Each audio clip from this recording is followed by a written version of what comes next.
Allô. Salut à tous, c'est Axel de testmobile.fr et dans notre série de vidéos sur iOS 7, on va maintenant passer à toute la partie appel, contact, les messages et également la saisie texte au passage qui est très lié au message. Pour tout ce qui est email, on le verra après avec le web, l'organisation, enfin les applications d'organisation. La première chose dont on va parler, c'est qu'est-ce qui se passe quand vous recevez un appel. Donc là, je suis en train de m'appeler et ça va sonner un jour. Voilà. Donc ça, c'est le nouvel écran quand vous recevez un appel. Avec, c'est assez étrange en fait. Je vais le laisser sonner pour l'instant. Donc on a me le rappeler plus tard, message, refuser et répondre. Et vous appuyez sur répondre et imaginez bien que ça répond. Alors cet écran, il ressemble pas mal dans l'esprit à ce qu'on a par exemple sur un terminal Windows Phone, avec des blocs de cette façon-là. C'est vraiment différent de ce qu'on avait avant. Avant, on avait plutôt un truc à déverrouiller, ce genre de choses.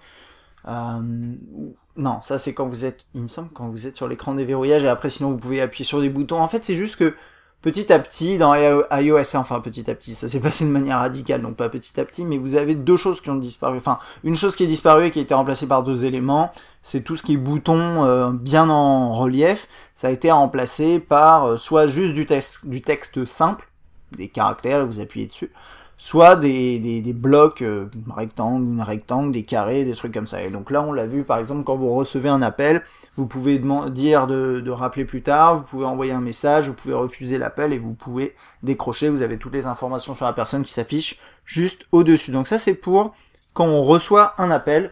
Et vous voyez, là, j'ai un appel en absence et du coup, j'ai ce petit 1 au niveau de l'icône des appels. Alors on va regarder ce qui se passe là-dedans. On a bien sûr cette interface toute blanche qu'on retrouve partout dans iOS 7. Hein. Donc c'est la grosse nouveauté. Et je vais commencer par le pavé de numérotation qui s'affiche avec une légère transparence sur le fond d'écran. Vous voyez ça, je pense, assez bien. Mais concrètement, voilà, les traces rouges, etc. Ça, c'est le fond d'écran qui est juste derrière. Donc en fonction du fond d'écran que vous allez choisir, désolé, batterie faible, en fonction du fond d'écran que vous allez choisir, vous allez avoir un affichage légèrement différent, mais concrètement ça se passe comme ça. Il y a juste un petit truc, c'est quand vous appuyez dessus, vous avez le fond d'écran qui s'affiche derrière. C'est assez original, hein, franchement c'est plutôt réussi.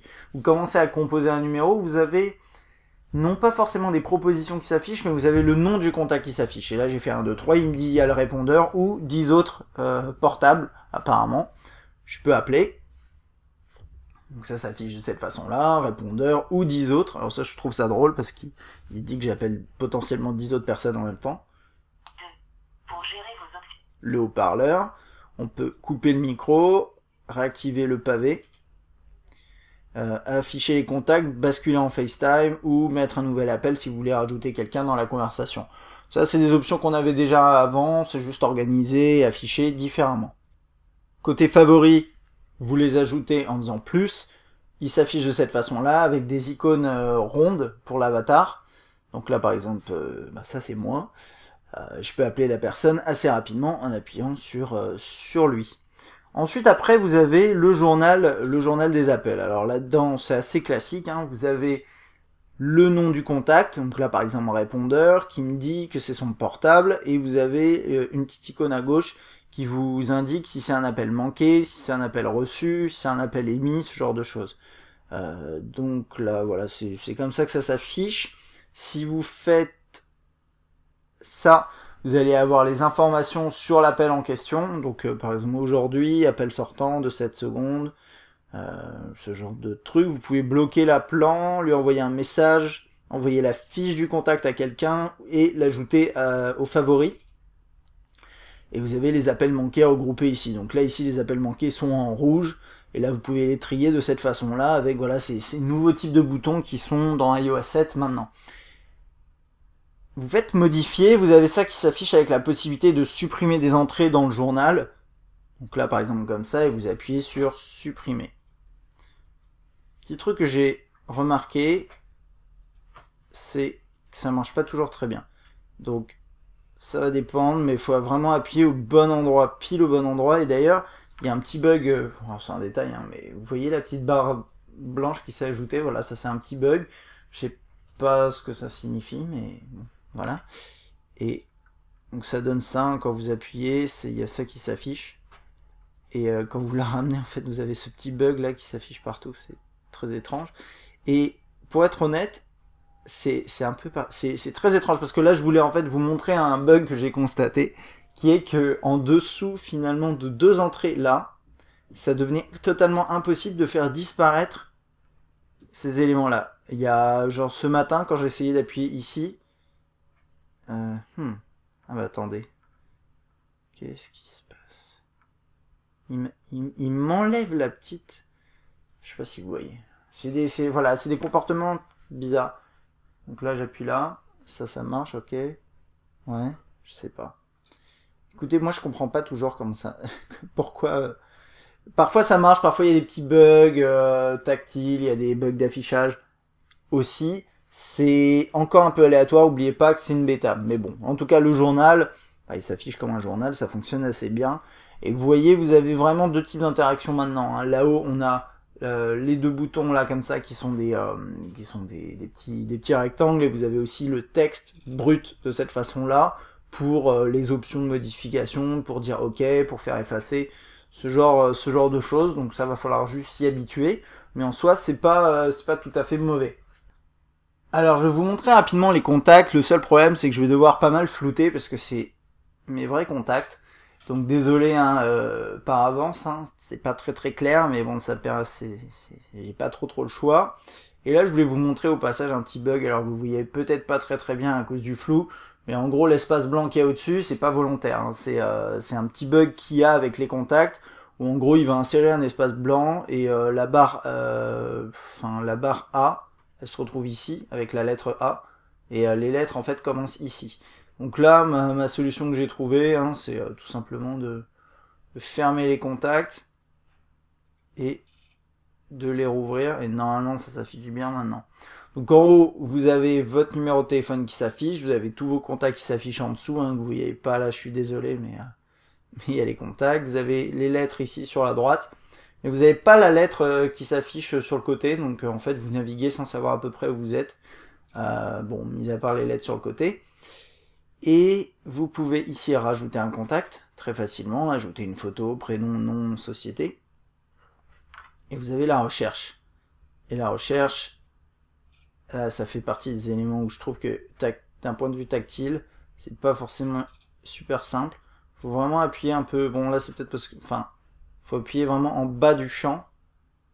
Et ouais, sinon après ça fonctionne pas forcément très bien, mais bon voilà, vous pouvez faire ça.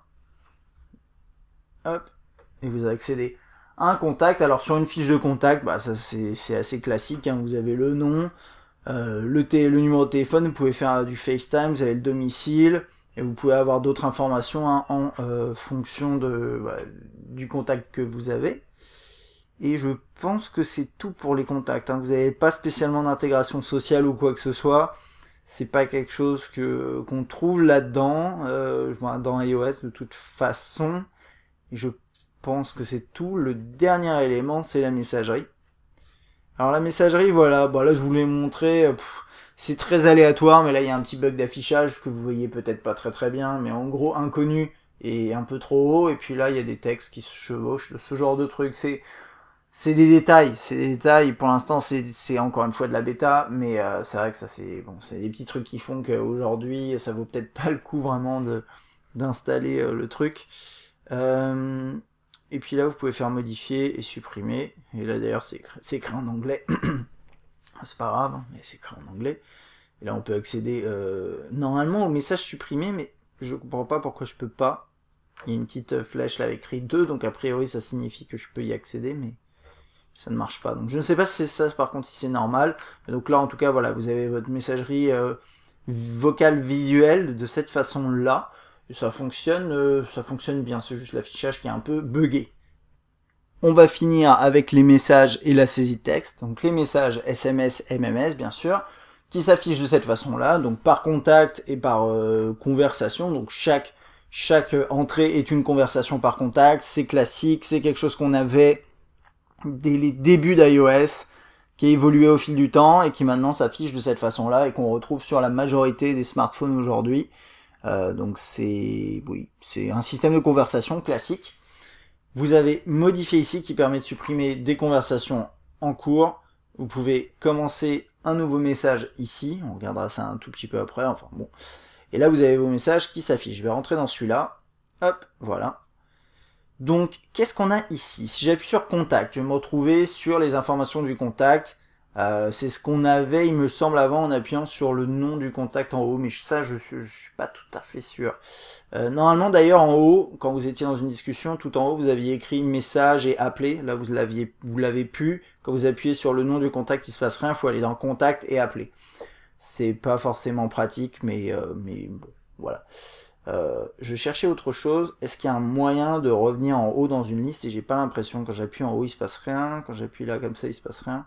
Donc je ne sais pas, si vous avez des conversations longues, est-ce qu'il y a une méthode pour revenir tout en haut? Alors c'est vrai qu'avant dans iOS, l'intérêt de revenir tout en haut c'était pour pouvoir accéder à ces options appeler et messages, et maintenant vous les avez disponibles dans contact, donc c'est pas forcément nécessaire. Alors qu'est-ce qu'on a? On a un affichage avec des bulles, hein. Ça c'est vraiment le classique iOS qui n'a pas été altéré ici.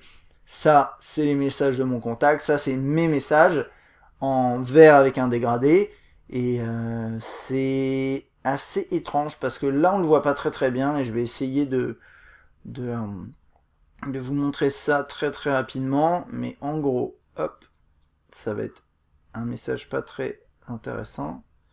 Mais quand vous avez des messages un petit peu longs que vous envoyez, donc avec votre propre bulle, ouais non là ça me pose pas de soucis, mais c'est sur les messages vraiment plus longs, en fait il y a un dégradé que vous voyez peut-être pas très bien à la caméra, et il y a autant quand les messages sont courts vous avez vraiment une concentration des couleurs et c'est plutôt foncé.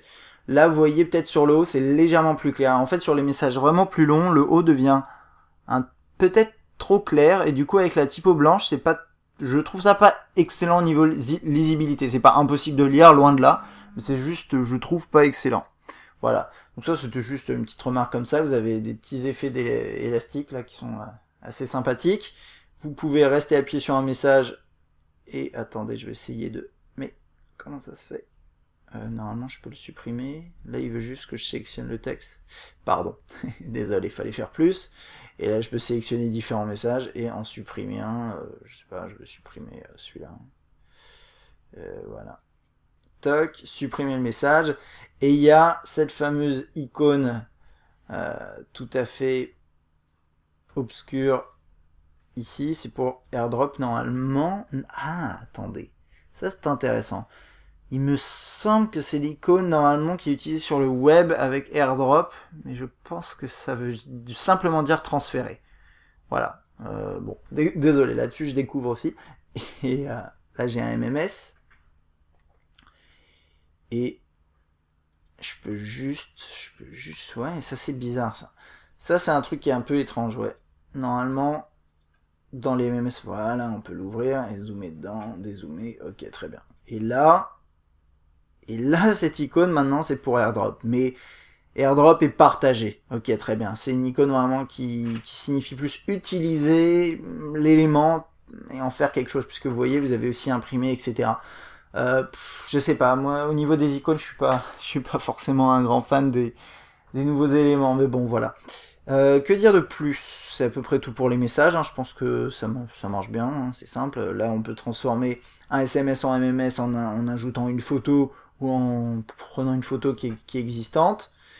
Et pour les messages, c'est à peu près tout. Maintenant, on va parler saisie texte. Alors, hop, on a ce clavier là qui ressemble en fait à l'ancien clavier, mais qui a été juste retravaillé graphiquement légèrement. Toujours mode paysage qui s'affiche très bien, très rapidement. Non, normalement dans tous les sens, ça part dans ce sens-là. Ouais. Et la rotation est rapide, il n'y a pas de souci. Alors côté saisie texte, j'ai pas trouvé de grosses différences. Sincèrement, enfin, je vais vous montrer, hein, mais donc, hop. Ça, oups, ça va. Vous voulez faire quoi?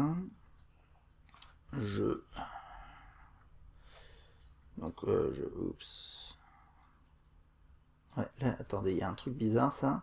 C'est mon S, par exemple, là, je le vois pas. Bon, ça, c'est des petits trucs comme ça. Je pense que c'est un problème avec le texte envoyé qui est peut-être un peu trop long. C'est très adapté, peut-être Il y a encore quelques bugs. Je pense que c'est basé sur l'interface en anglais avec écrit send, qui est plus court. Et du coup, peut-être le texte va un peu plus loin. Par exemple, vous voyez, ça va, vous voulez faire quoi? Bah, c'est un peu coupé également. Donc, bon, ça, c'est des petits trucs comme ça. Cinéma, par exemple, voilà, je me trompe et il va me l'afficher. Si je continue comme ça, il va me le faire. Donc, d'après ce que j'ai constaté, c'est exactement le même clavier qu'avant, avec juste un petit bug en plus qu'on vient de voir.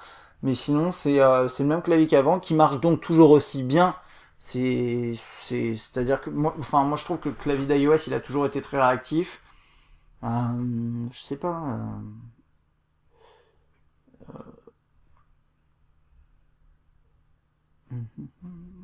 Voilà, donc ça permet de taper assez vite. Il y a juste ce petit bug là sur le côté qui est un peu gênant, mais sinon ça marche bien.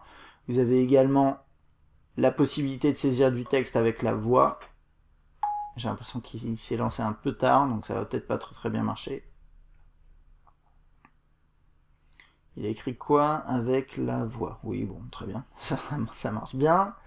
Vous accédez ici aux différents caractères spéciaux. Enfin, spéciaux, oui. Spéciaux et les chiffres, ici, et un peu plus là. Et quand vous restez appuyé là, vous avez ces éléments-là qui s'affichent. Bon, écoutez, moi j'ai pas grand-chose à dire de plus, hein, là-dessus, ça fonctionne bien. C'est juste qu'il n'y a pas de... Bon, est-ce qu'on aurait aimé voir avec iOS 7 un système un peu à la swipe? Je ne sais pas. Franchement, je ne sais pas. C'est vrai que sur iOS, le clavier marche toujours, je trouve, très bien. Reste à voir si... Moi, ce que j'aurais peut-être aimé, c'est avoir un peu plus d'options niveau prédiction, correction automatique, ce genre de truc. Moi, j'utilise souvent SwiftKey, voilà, c'est mon clavier de prédilection sous Android, et j'aime bien le côté personnalisation très complet, qui permet finalement de vraiment...